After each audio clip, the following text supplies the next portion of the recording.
Hello and welcome. This is Mike Burek, your host and producer of On the Digital Frontier, a webcast series presented by the U.S.-Ukraine Foundation. It's focused on the people of Ukraine and their contributions to global technology innovation. Today is Tuesday, February 9th, 2021. In our first episode, we're going to have a presentation from Natalie Vedemeeva, who is the director of the organization Tech Ukraine. And we will also be joined later on by Olga Afanasyeva, who is the CEO of the Ukrainian Venture Capital Association and also the founder of VC Chat Room. Welcome, Natalie and Olga. How are you today? Well, fantastic today, and it's very exciting to share the insights of the ecosystem. And overall, it's quite exciting. Like the weather outside is really snowy, so we have a good winter today, and so it's like nice and cozy to sit in our home offices or offices and discuss strategic trends about the future and about the past. Great, great. Olga, anything from your side? Hi, Mike and Natalie. Happy to be here. Well, yeah, I cannot be so happy about the weather because it's super raining where am I currently. But together with you is like more comforting and also excited to discuss a little bit of insights of venture capital market and to dig deeper into the future and maybe all together to like take the crystal ball and forecast what will happen soon in the Ukrainian investment market. Thank you for having me. Yeah, thank you for joining, both of you. I'm also very happy to have Olga as my counterpart because like really investment market is really booming right now in Ukraine. So I hope that she will also have a lot to share about the VC happenings. Yes, so Natalie, let's get into your presentation. I understand that the title is Overview 2020, Ukrainian Tech Ecosystem. How did this report come about? You just released it from Tech Ukraine very recently. How did it come about and who was the author of the report? Mm-hmm. Thank you for the question, Michael. Yes, it was released by Tech Ukraine, and the reason why we did it and so how it was created is like Tech Ukraine as such is a platform. One of the objectives is to be the gateway to Ukrainian tech market, and one of our projects, one of our initiatives that we're like put a lot of time and effort in is the portal that gathers all the information about Ukrainian tech market, general country overview, locations overview, but also news about different events that are happening in any way connected to Ukrainian companies, be it startups or in investment funds or service providers or whatever others. So we have a team, like an amazing team that is working on the portal, and our communication manager, Irina Supruniuk, she is in charge of gathering all the information about the events, and she was gathering these insights throughout the year. And at the end, like she is the author of this report. Of course, other team members were also participating, but she is the key one. And so we gathered the most significant happenings that we have noticed during our work on the portal and gathering all this information. It was published as the ecosystem overview for 2020. And also currently, I'm also happy to make the presentations of the key insights about it. Okay, so with that, I'd like you to do a screen share and start the presentation. Okay, thanks. Just a moment.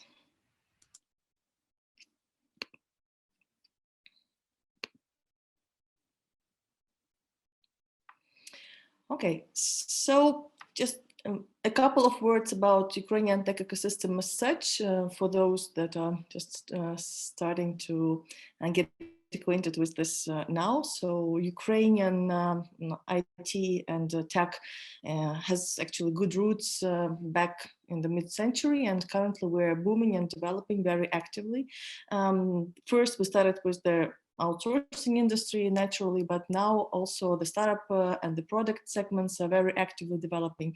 So currently we have a number of things that we can discuss, share, and also give you the opportunity to see and just the vision to look at the happenings of the Ukrainian tech market and the potential that it has for clients, for startups, for investors, for those that are searching to open their R&D centers, etc., etc. So currently there are quite a number of happenings, and I'm going to show it to you right now in this presentation.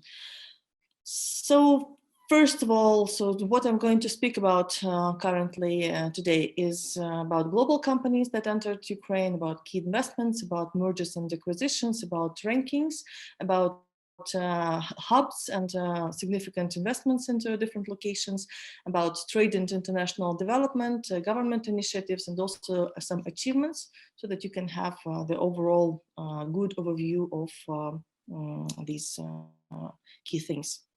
So speaking about the global companies that entered Ukraine in 2020, we have quite a number of names. For example, Google opened its R&D center, and it did it in the way how it just the most easy way to enter the market is to buy a company, and so there is a Cloud Simple. This is the company that is working with the virtual machines, and so they were working both with Microsoft Azure and Google Cloud.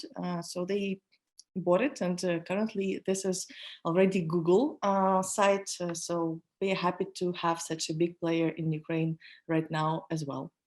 Then we have Reddit that opened an office in Kiev, and also Viber. The Viber had a meeting with the ministry, and they offered their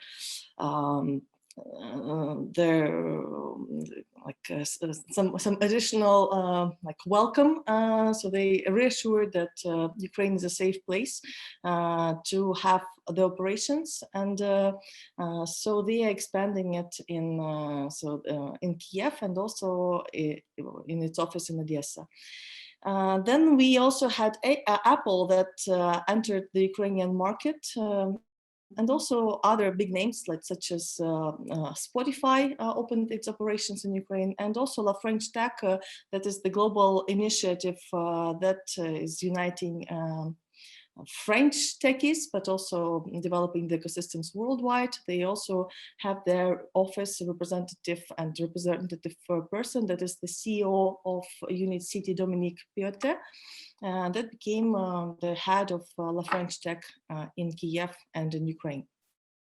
Like Spotify is very big news for us because, of course, we are welcoming global players coming to Ukraine, and the more such big names are entering the market, the better is for the better signal it is for the other investors and for other global companies that there are a number of opportunities, and despite the risks that any location has, we still have a lot to offer, and we're an interesting location to do business in. Speaking about the investments, we have quite a number of happenings here as well. The key ones, I think, that are worth mentioning are their startup Restream raised around 50 million, and then we have startup Mobalytics that raised also around 11 million. Then we have Preply, we have Zakaz, that is the delivery service, raised around 5 million. And some other ones, like I think that the interesting one to mention here is the Liki24.com startup. That is actually the medical startup that is helping to, that connects the drugstores and the customers, and they are connected through an ERP system that directly connects startups their drugstores with their customers, and also helps to see where there are lack of medicine and where there are a sufficient number, so they are tracking the right routes, and they're quite efficient. And if you look at the numbers, they are servicing currently the whole Ukrainian market, and they are planning to expand also to Poland and to European markets. And in our COVID situation currently, that was a very helpful and useful application that was very popular. Then we have other startups like Allright, rental service platform Rentbury. Then another interesting project that is Koto, that is derived from Monobank. Monobank is our very interesting project that is the bank without any physical representation. It is very successful in Ukraine, and currently they are entering the UK market with their new product that is going to enter the market there. We have a tech startup Influ too, and that secured around 3.4 million US dollars. And good thing is that Holograph, that is the game company that is developing several quite popular games, and they were supported by TinyBuild, that is their Seattle-based game publisher with a good reputation. So they also trusted their money into Ukrainian game studio. A number of other things were happening, and I think that also important to note that not only startups are actually receiving investments, but also such service companies as Cyclum, that is a quite big company that is currently received an investment from recognized partners, and they are UK-based service provider that is servicing the Fortune 500 clients, and so they're growing further. They have around 3,500 employees. And right now, they have probably more possibility to grow further. So, so you can see right now here in the screenshot the logos of the companies that received the biggest investments. Of course, there are more smaller than 5 million, but these ones are the key ones. Speaking about the investors, the most active ones on the market were VC Farm SMRK and ICU Ventures and Genesis Investments. These are the Ukrainian ones, and the Silicon Valley VC firm Anderson Horowitz that invested in a number of startups. VC firm Anderson Horowitz invested in 3 Ukrainian tech companies, and the volume of investments were around 73 million. That is very good security, Allset and Reface. Reface is our happening and also discovery of the year. I think that was one of the big success stories because they were in the top ranks in the App Store and in other locations, and because that they became extremely popular because of their I don't know, I think the idea was just very successful, and it went viral. You can put your face in the movies, and then it shows as if you are playing the role.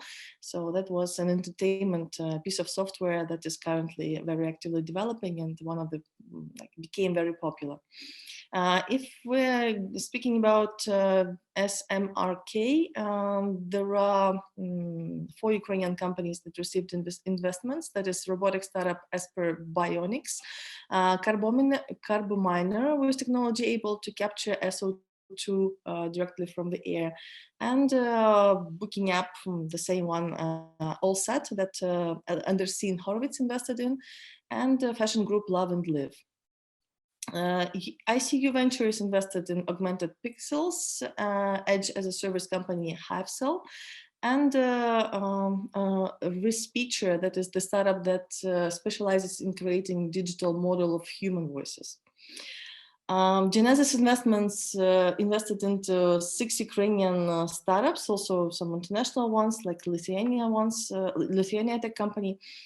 So Ukrainian ones are Allright, Hackanoon, Adapty, Voichi, Elysian, and Lithuania-based startup Red Track.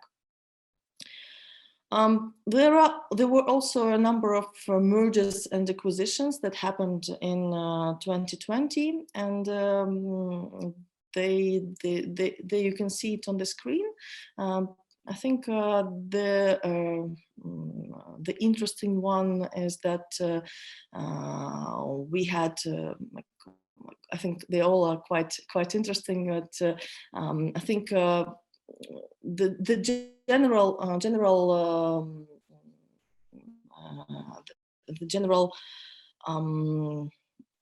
tendency is that the market indeed, even Ukrainian companies are also buying some other Ukrainian companies, for example, as a Data Group, the Ukraine's leading national fiber infrastructure and digital services provider.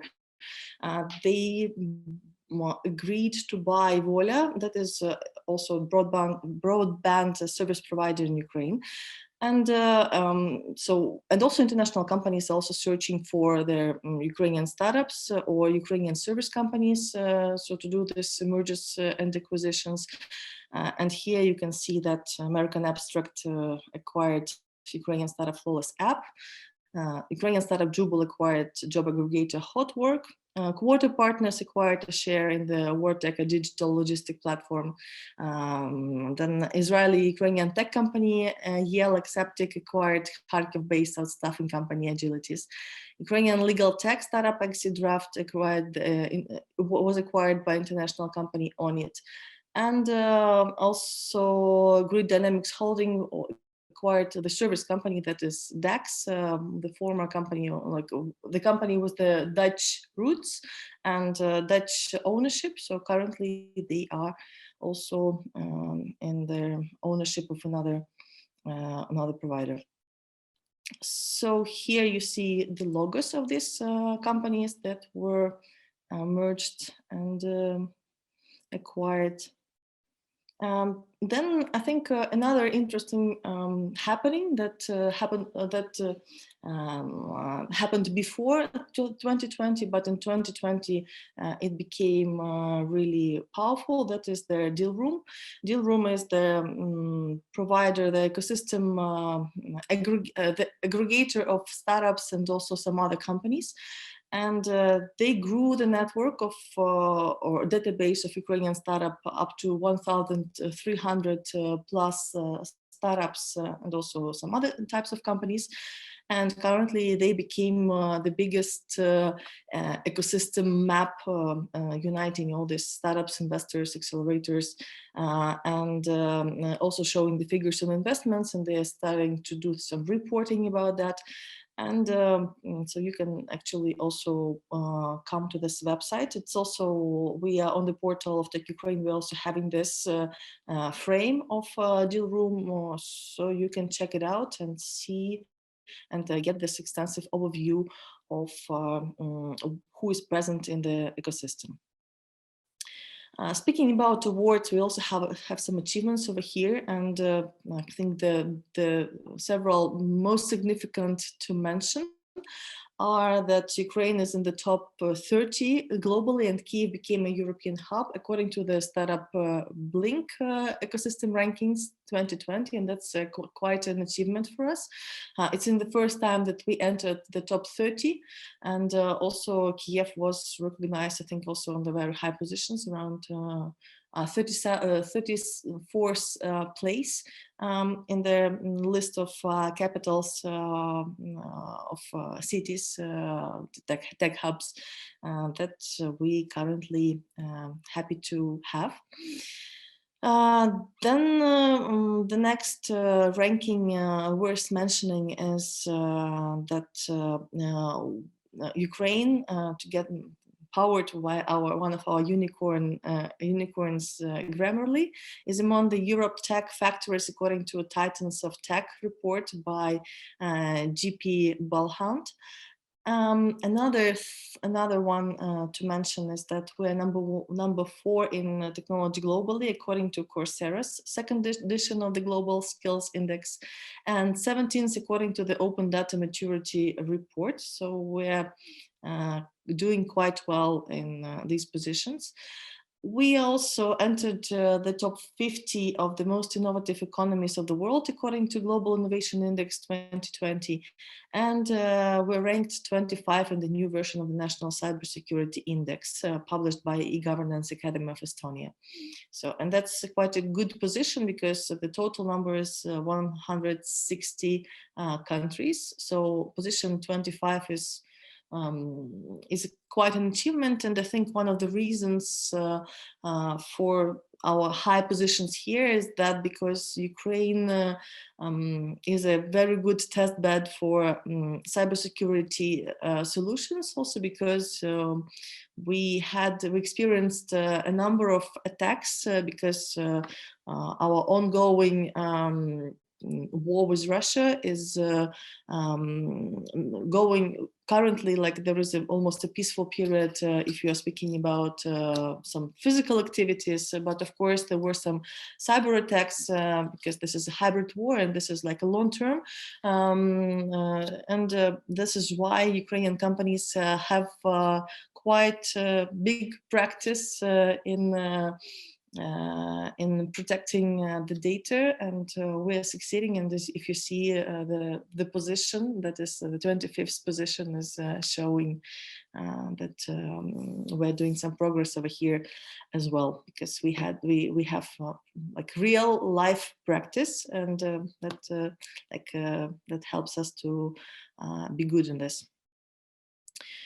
Speaking about COVID and about how tech helped to support the ecosystem, or rather the COVID measures. So we have quite a number of clusters that were proactive and gathered some financing, supporting their hospitals and supporting their doctors. Lviv IT cluster raised 6 million hryvnias, that is the Ukrainian currency, and bought also around 100,000 tests for citizens. Kharkiv IT cluster also had their project IT for Life, and they raised 7 million hryvnias and also bought a lot of medical equipment for hospitals. And the Dnipro community raised around 3 million hryvnias, and also I believe that they also bought some equipment. It is not only this, that not only these communities were helping to fight COVID, like it's a very specific thing for the Ukrainian ecosystem, just to unite. I think maybe not only for Ukraine, because I believe that other countries do it as well, but we have quite strong communities over here that are very proactive in helping the government take some measures against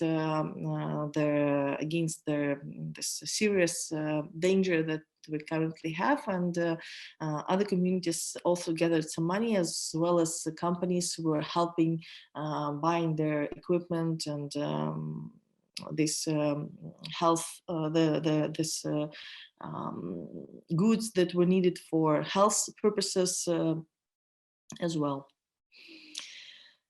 Speaking about the locations and some investments into their locations, into like some big projects, some big infrastructure projects. So we have also quite some news here. When we're speaking about Lviv region, the western region, and Lviv as a tech hub, there is a piece of news that tech startup school, Lviv Polytechnic, and businesses and municipality have launched the first scientific park in Lviv region, the CID that is called. So they are further reinforcing the education capacity and the innovation potential of the region. In Odessa, the 2.5 hectares innovation park at the town was, or rather, it's currently built in this city, and here it's worth mentioning that Unit City was one of the first innovation parks that started in Kiev, and that launched the whole process, the whole new tendency of creating such hubs in other cities. So right now we have Unit City in Kiev and also in Kharkiv. We have this tech parks that are being built in Lviv, and currently also Odessa joined the trend, which is quite good. In Kiev, the buyer of Kiev, Dnipro Hotel, plans to invest around 20 million to make it the world's first esports ready hotel.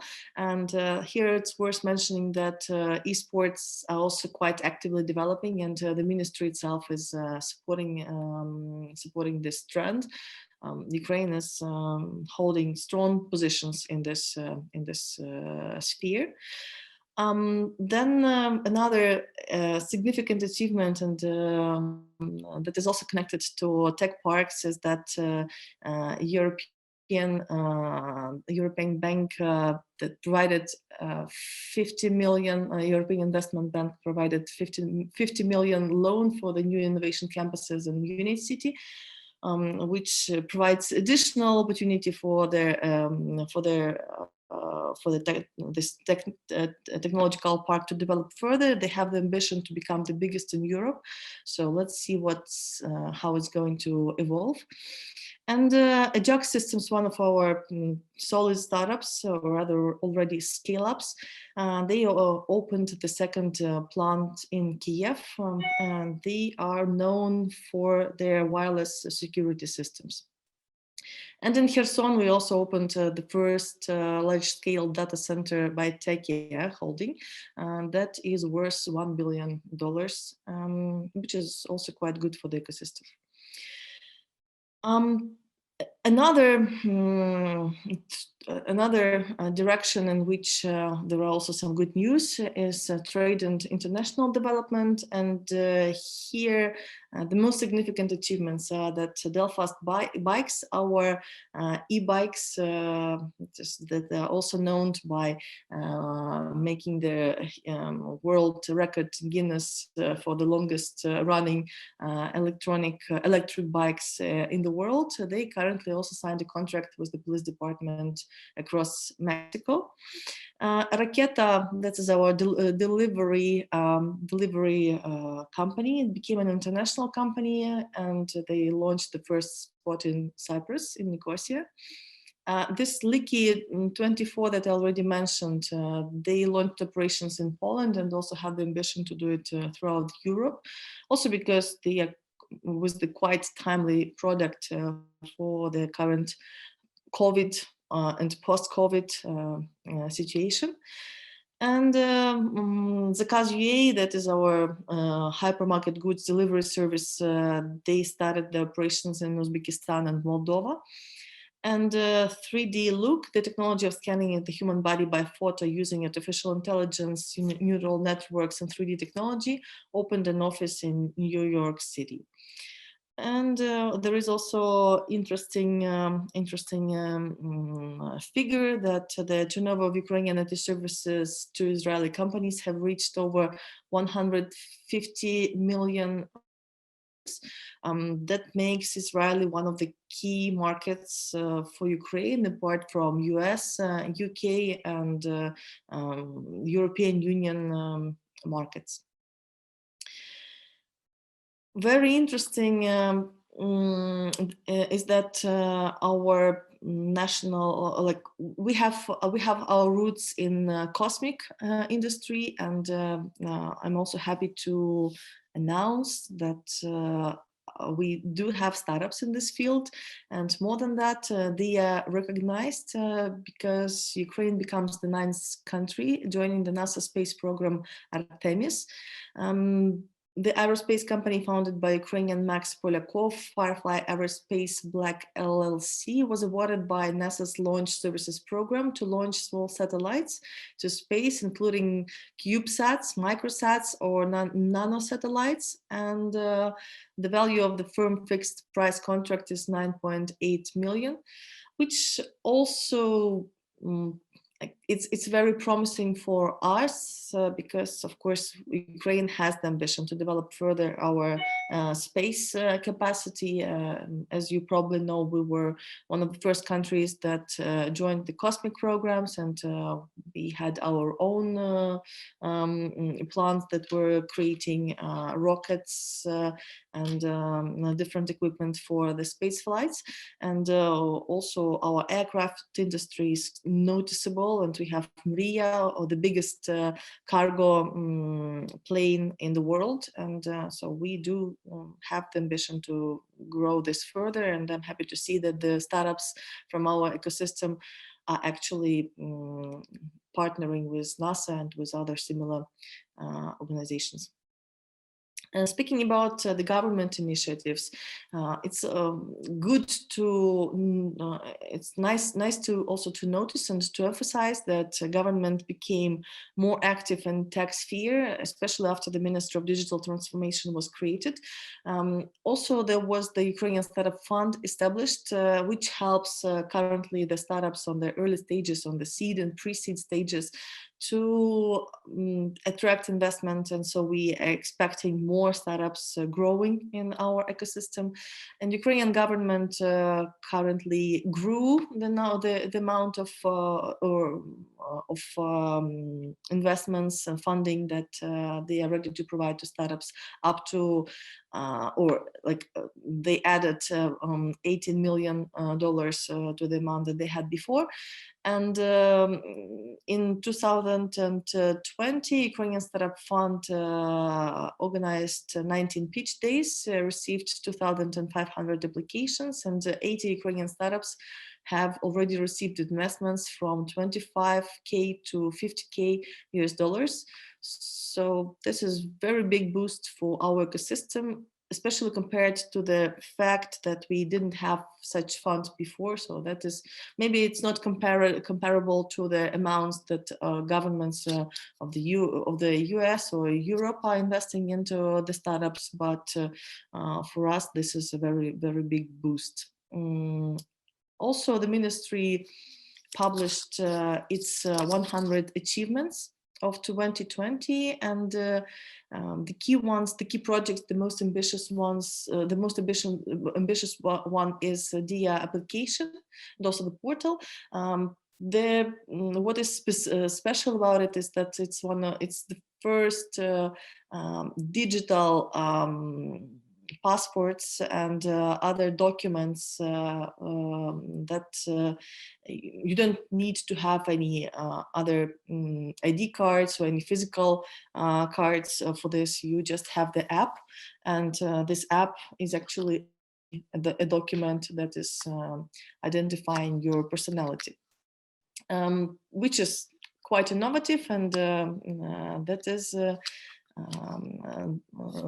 the project that is currently very actively developed by the ministry.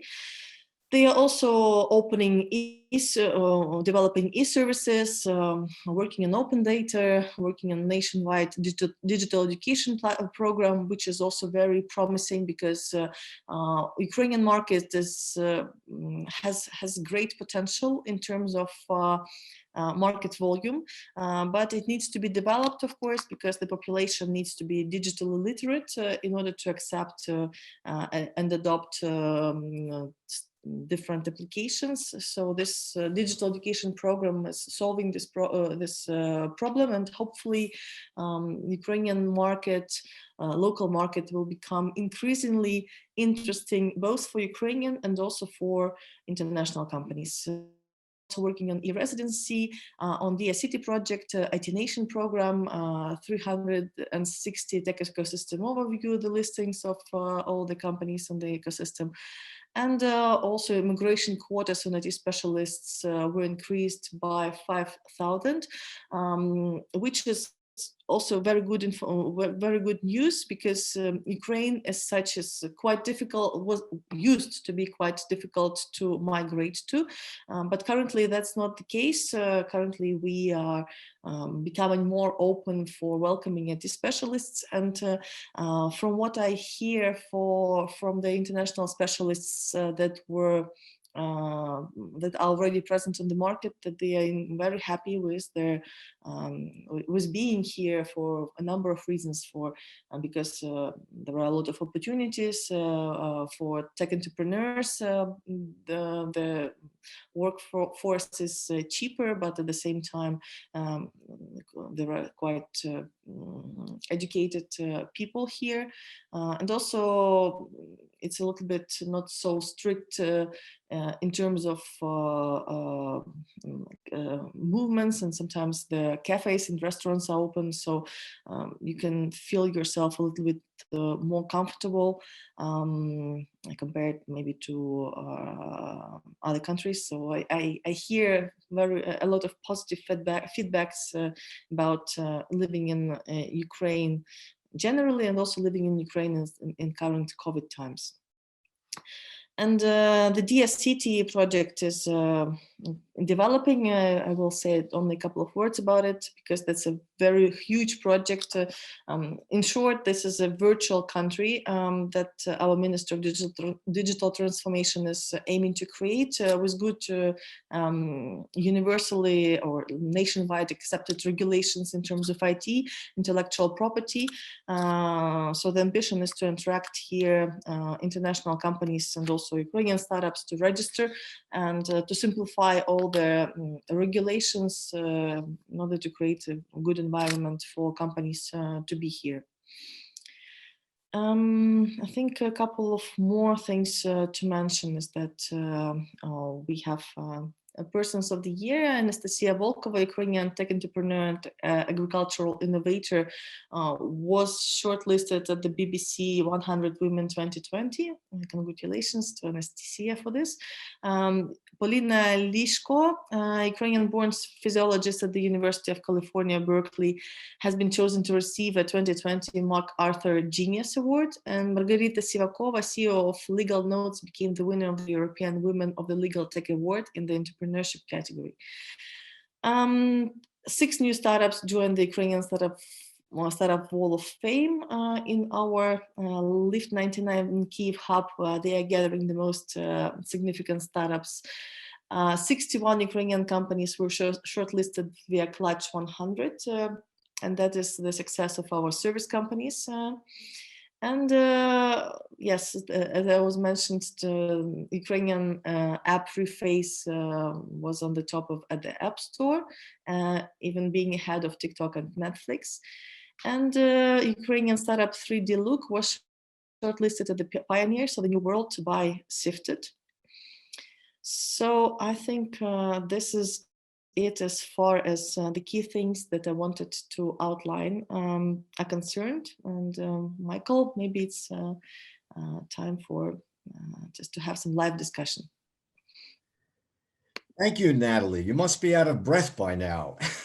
Yes, I was trying to fit a lot of information in a short period. I hope that information, a lot of good news.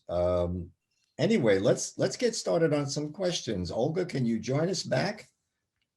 And Natalie, if you can give me back the screen, that'd be great. Sure. Okay. So for the first question, Olga, you're still muted. You need to take yourself off mute. Thank you. Yeah, no. Hi again. Olga, maybe I can toss the first question out at you and give Natalie a chance to catch her breath. Do you think the global pandemic had a significant negative impact on the Ukrainian tech ecosystem in 2020? Well, thank you for the question. Is a very interesting one, Mike. I think that the vector of impact, like whether it's negative or whether it's super positive, we should look at the long distance. Like for now, is a bit early to judge, because there were a lot of positive changes, especially for the industry. But I think like what can happen, like what negative, which negative things can happen is the influence of the overall economic and social stagnation that will definitely take place after the lockdown, after all this situation. So I think like we can judge about the positivity and negativity of the impact only in the long run. Okay. Natalie, what do you think? Yeah, I have also some things to add. I think indeed it's difficult to judge like the short effect, but I would say that at the beginning of the pandemics, the amount of contracts of Ukrainian service companies shortened to like by 35% because of course the global market was experiencing problems, and we're very connected to Ukraine, just to global trends and to global situation on the market. But that also how like a lot of companies just rethought their models and refocused on the verticals. So there were some verticals that experienced problems as hotel industry and as travel industry, for example, but the others ones were doing better. So I believe that things are not so gross for Ukrainian tech market as in other industries that are actually really connected to offline operations. So online business is still doing better than the other like events industry, for example, is just experiencing serious problems. So I would say that we're just still doing just fine. And what about the overall pace of investment in Ukrainian tech startups last year? Do you think it increased or decreased? Well, I can start answering this question. So the overall like number of the investments that was taking place in 2020, we'll be able to announce like a little bit later, I think like around April or May. But like according to the feeling, what we have been spotting is that at the beginning of the pandemics, and there was a similar trend like globally, it's not only about Ukraine. So at the beginning of pandemics, like nobody was understanding like how long will it all take place. Basically, the coronavirus caught everyone like in the middle, and it was definitely the black swan for all humans and for all type of businesses.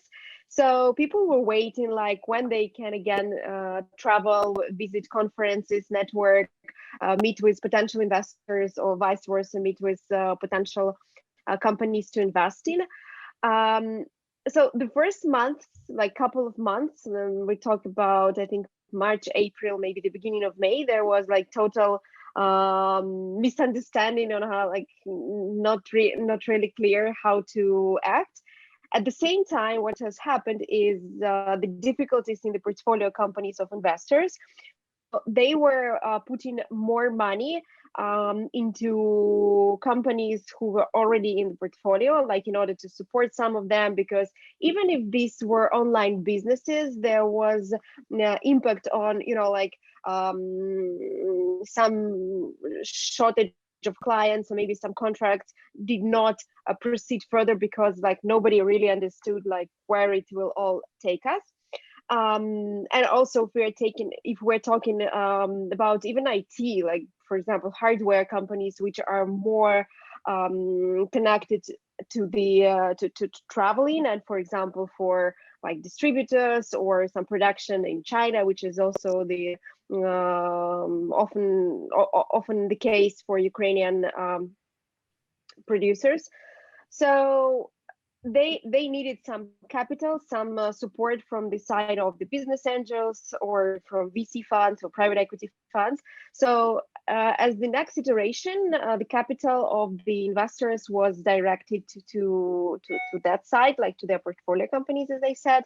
And only like later in the end of summer, autumn, like people started investing into the founders whom they have never seen. So basically they have seen only this part over Zoom, never saw like the person, like in the all heights. There were first deals happening without the personal meetings into the new companies that were just, like virtually met. So this was practically what was happening in 2020 until now, I think. So according to the feeling and like to the deals, so I think the amount of deals has decreased, but the total amount, like in US dollars, I think there could be some decrease spotted in 2020. I think definitely in private equity investments, but what will happen to VCs? Let's see soon. Yeah. Natalie, what are your thoughts? I fully support Olga, and I think that she has the biggest, the deepest insights into the investment market. I think that I haven't seen, like, we are getting the information about the increase or decrease and the numbers exactly from the report that Ukrainian Venture Capital Association is issuing. So we're waiting for this, Oля, just for you to release. But generally, of course, the feeling is that the amount of investments decreased, but then the investments became more considerate. And I think that at the end, the quality startups received investments, as were mentioned also in my presentation. And so what do you think were some of the most significant achievements of Ukrainian tech startups last year? Maybe you could mention 2 or 3. Olga, you want to try that one? I think Natalia has been telling so much interesting details about the biggest achievement, so I have hardly something to add. The only thing I would maybe like distinguish, but also it was mentioned in the report, like, but to stress on it is there were quite a lot.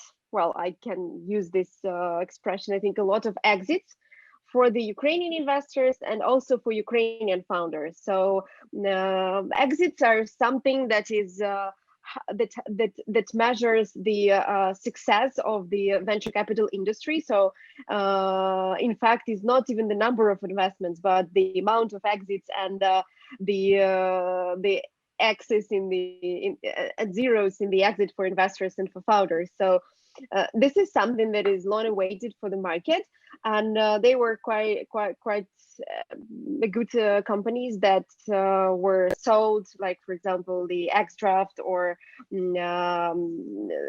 the Flawless startup. It was just at the beginning of the year, just before the pandemic, if I'm not mistaken.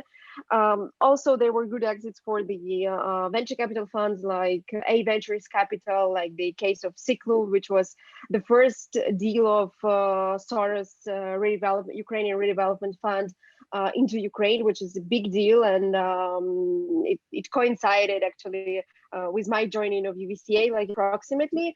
So now is a very good story and like the part of the history for those who were participating in this deal, as well as there were exits for SMRK fund and some others, but these are the brightest things and that really deserve the attention for the market and for its further development.